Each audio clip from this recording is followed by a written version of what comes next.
जय Hind dear student. देखिए, Indian navy SSR double A और ख़ास करके एमआर का जो अभी एग्ज़ाम होने वाला है उसको ध्यान में रखते हुए ये प्रैक्टिस सेट तैयार किया गया है। बहुत ही इंपॉर्टेंट साबित होने वाला है, तो आप ज़रूर लास्ट तक देखें और उसके बाद आप कमेंट करके बताएं कि नहीं आपको कैसा लगा। ठीक है, आइए देखते हैं। पहला क्वेश्चन यहाँ पर है और देखिए साथ ही साथ एयरफोर्स वाले कैंडिडेट भी इस वीडियो को देख सकते हैं क्योंकि इंग्लिश का जो लेवल होता है वो लगभग सेम होता है, लेकिन जो एमआर वाले जो अभी एग्ज़ाम देना है और एसएसआर डबल ए, ध्यान से देखिएगा इस वीडियो को।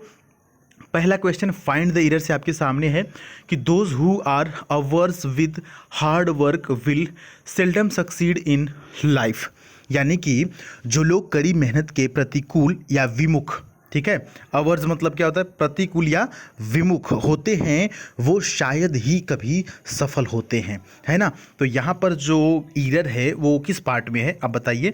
मान लीजिए कि यही क्वेश्चन एग्जाम में आ गया तो क्या करेंगे। तो यहाँ पर जो एरर है ना डियर स्टूडेंट, वो है पार्ट नंबर ए में, यानी कि यहाँ पर ये जो विद है ना, ये विद नहीं रहेगा। क्यों सर? क्योंकि अवर्स आया हुआ है ना, अवर्स का मतलब होता है प्रतिकूल, ठीक है, यानी कि विमुख, और इसके साथ प्रीपोजिशन टू का प्रयोग किया जाता है। किसका प्रयोग किया जाता है?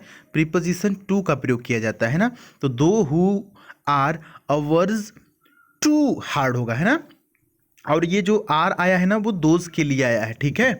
तो हु ये नहीं समझेंगे कि हु है तो सर यूज होगा, नहीं। तो यहाँ पर ईरर है ऑप्शन नंबर ए में, विद के जगह क्या होना चाहिए?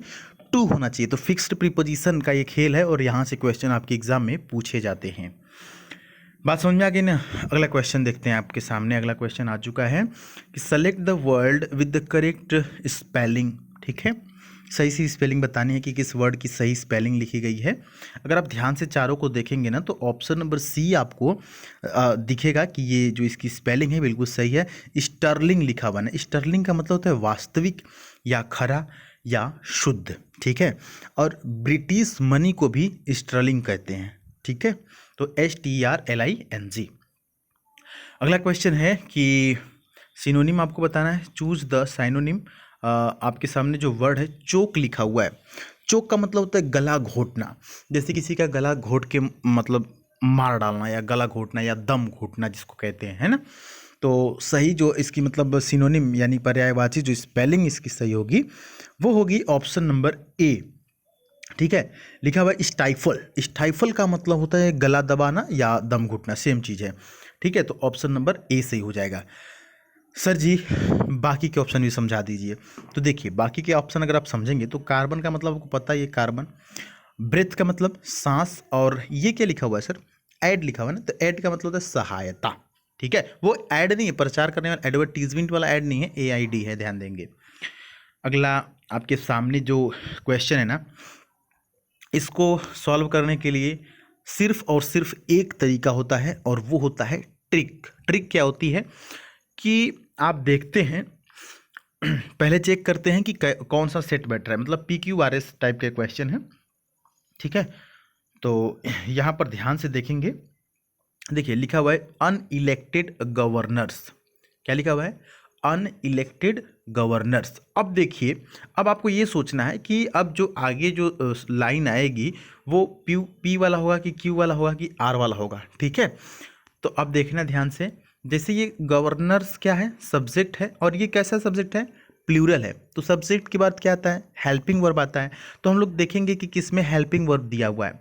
तो रिलेटिंग तो हेल्पिंग वर्ब नहीं है, तो ये नहीं होगा। जो भी ऑप्शन भी इसमें एलिमिनेट करते हैं, तो जो भी ऑप्शन P से शुरू है वो नहीं होगा। तो ये देखते हैं ऑप्शन P से या शुरू है, ये भी नहीं होगा और ये भी नहीं होगा। दूसरा देखते हैं वर। अब गवर्नर्स के बाद वर आ सकता है, आ जाएगा, ठीक है। एज नहीं आएगा, तो R से भी जो ऑप्शन शुरू होगा वो भी नहीं होगा। तो ऑप्शन 3 ऑप्शन कट गए, तो ऑप्शन D सही हो गया। नहीं बात समझ में आई। अब देखिए, जैसे ये सब्जेक्ट है, ये प्लूरल है, तो इसके बाद प्लूरल वर्ब आएगा ना। तो यहाँ पर देखिए गवर्नर्स वर प्लूरल है, वाज वर वाला वर है। तो यहाँ से अब जो भी सेंटेंस Q से शुरू होगा वो सही होगा।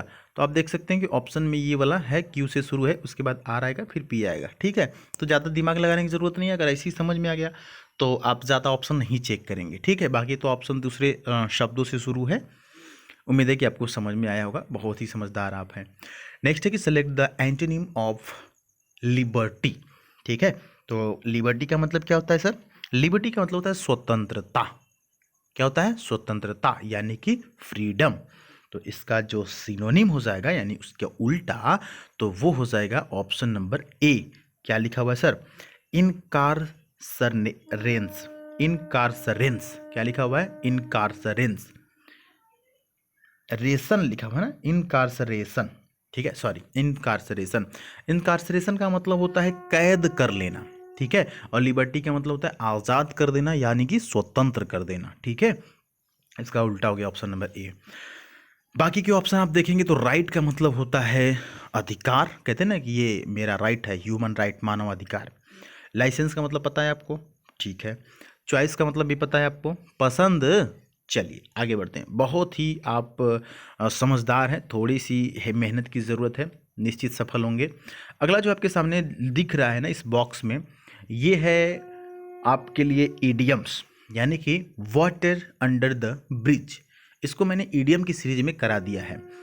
तो water under the bridge exam में आया हुआ भी है, एयरफोर्स में एक बार पूछा गया था। तो जैसे इसको याद करने का ट्रिक है, ये ब्रिज है, ठीक है, इसके नीचे से पानी बहता है।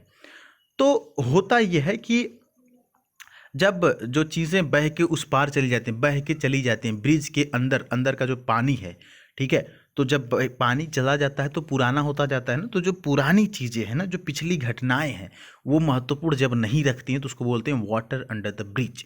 तो सर जी ऑप्शन कौन सा सही होगा? देखिए ऑप्शन ये होगा B, past events are no longer important, यानी कि पिछली घटनाएं महत्वपूर्ण नहीं है, ठीक है। इसको बोलते हैं वाटर अंडर द ब्रिज। जैसे मान लीजिए कि आपके साथ कोई घटना घट गई है ना, तो किसी से कोई आपसे बोला कि भाई पिछले समय में तो आपके साथ ये हुआ था, तो आप कह सकते हैं कि यार that was water under the bridge. वो जो पिछली घटना है ना, वो मेरे लिए महत्वपूर्ण नहीं रखती है, मायने नहीं रखती है। बात समझ में आ गई? आगे बढ़ लेते हैं। काफ़ी आप समझदार हैं यहाँ पर। चलिए कैसा लग रहा है वीडियो? अगर समझ में आ गई होगी ना तो आप ज़रूर इसको लाइक करिएगा, ताकि हमें पता चल जाए कि मैं आपको इजीली समझा पा रहा हूँ। अगला देखिए, वन वर्ड सब्स्टिट्यूशन से आपके सामने एक प्यारा सा क्वेश्चन है कि a short thick stick used as a weapon, यानी कि हथियार के रूप में इस्तेमाल की जाने वाली एक छोटी मोटी छड़ी, है ना, हथियार के तौर पर यूज़ की जाने वाली एक छोटी मोटी छड़ी, ठीक है। तो इसका जो सही ऑप्शन है वो ऑप्शन नंबर ए होगा। क्या बोलते हैं इसको? क्या बोलते हैं इसको? ए नहीं होगा यहाँ पर, ऑप्शन नंबर डी होगा, सॉरी, ऑप्शन नंबर डी होगा। इसको बोलते हैं कटजल, CUDGEL। कटजल का मतलब होता है लाठी, कहीं कहीं गोजी कहा जाता है, कहीं कहीं लाठी कहा जाता है, कहीं कहीं डंडा या सोटा भी कहा जाता है। आपके यहाँ क्या कहा जाता है बताइएगा कमेंट बॉक्स में, ठीक है। तो याद रखिएगा कटजल मतलब कि एक छोटा सा स्टिक होता है ना, वेपन, जिसको वेपन की तरह यूज़ करते हैं, कोई भी डंडा, ठीक है, कटजल बोलते हैं। Option number D. तो आठवां क्वेश्चन आपके सामने आ रहा है, ये है नरेशन से, यानी कि डायरेक्ट इनडायरेक्ट से संबंधित एक प्यारा सा क्वेश्चन, ठीक है। 10 क्वेश्चन मैं आपको बताऊंगा और 10 में से आपको लास्ट में बताना होगा कि कितने आपके सही हुए, ठीक है। चलिए यहाँ पर दिया हुआ है कि the director said comma inverted comma can you dance and she said no, ठीक है। तो अब देखिए चूंकि ये कैन है ना, तो ये प्रश्नवाचक वाला है, तो ये कामा इनवर्टेड कामा की जगह क्या आएगा? आस्क्ड आएगा। तो देख सकते हैं कि इस बाकी सभी ऑप्शंस में आस्क्ड लिखा हुआ है। चलिए इसमें इंक्वायर्ड लिखा हुआ है, कोई बात नहीं, आस्क्ड इसमें भी लिखा हुआ है। तो बाकी इस तरीके से हमने चेक किया तो सभी ऑप्शन अभी सेम है। अब दूसरा एक इसमें क्लू चेक कर सकते हैं, जैसे कैन दिया हुआ है तो कैन का क्या हो जाएगा? कुड हो जाएगा ना, और यहाँ पर नो लिया है तो कुडंट हो जाएगा, कुड नॉट यानी कुडंट। तो कैन का कुड देखते हैं किसमें किया हुआ है, इसमें कुड किया हुआ है, ठीक है भाई, इसमें भी कुड है। और इसमें क्या है? इसमें कैन ही रख दिया, तो ऑप्शन सी तो ऐसा ही नहीं होगा। डायरेक्टर इसमें देखिए, इसमें क्या किया हुआ है? सी कैन, इसमें भी कैन ही रखिए, तो ये दोनों ऑप्शन तो एलिमिनेट हो गए। अब देखते हैं कि यहाँ पर नो है ना, तो कुड नॉट होगा, कुडंट, है ना, तो इसमें कांट किया हुआ ऑप्शन नंबर बी में, तो ये बी भी गल गया, यानी तीनों ऑप्शन कट गए। तो ऑप्शन नंबर ए से होगा, द डायरेक्टर आस्क्ड हर, है ना, सी को क्या कर दिए? हर। इफ का मैंने काम करेगा, she could dance and she said that she couldn't, no को क्या किया? कुडंट। तो option number A is right here. I think कोई भी डाउट नहीं होगा आपको। अब लास्ट के जो दो खूबसूरत क्वेश्चन है ना, इनको समझ लेते हैं।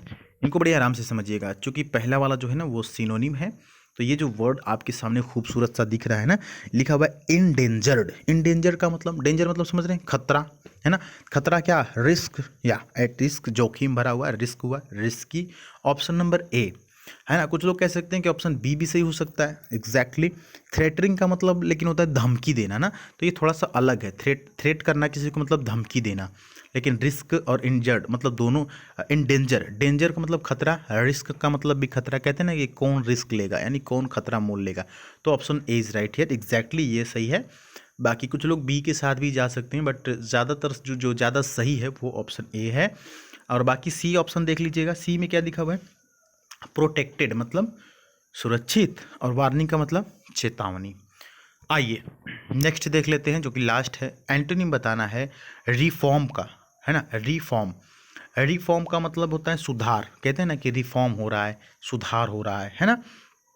तो देखते हैं कि कौन सा ऑप्शन से होगा। इसका उल्टा बताना है डियर स्टूडेंट, है ना। तो ऑप्शन नंबर ए में जो है एमेलियोरेट, एमेलियोरेट का मतलब भी होता है सुधार करना या उन्नति करना। तो चूंकि यहाँ पर एंटोनिम पूछ रहा है तो ये नहीं होगा। ऑप्शन बी में लिखा हुआ है ना वर्सन, वर्सन का मतलब होता है खराब या बदतर, तो यही सही होगा। सुधार का उल्टा क्या हो जाएगा, खराब, है ना। मतलब कोई चीज़ सुधर रही है, कोई चीज़ बिगड़ रही है, खराब हो रही है, तो ऑप्शन बी सही, उल्टा इसका। दोनों ये भी समझ लीजिएगा। अमेंड्स लिखा हुआ है ना, अमेंड्स, अमेंड्स का मतलब होता है हर जाना। कहते हैं ना हर जाना भरना, हर जाना या बदला कह सकते हैं। इमेंड लिखा हुआ है जिसका मतलब होता है ठीक करना, ठीक है। तो ये प्यारे से खूबसूरत से जो 10 आपको मैंने प्रैक्टिस सेट के दौरान ये जो 10 क्वेश्चन मैंने बताया इंग्लिश का, आप बताइएगा कि 10 में से आपके कितने सही हुए। साथ ही साथ अगर आप एयरफोर्स, नेवी, SSR, AA की तैयारी करते हैं तो इस चैनल को ज़रूर सब्सक्राइब करें। वीडियो समझ में आया तो लाइक करें, नहीं समझ में आया तो डिसलाइक भी कर सकते हैं। ये आज़ादी आपके हाथ में है।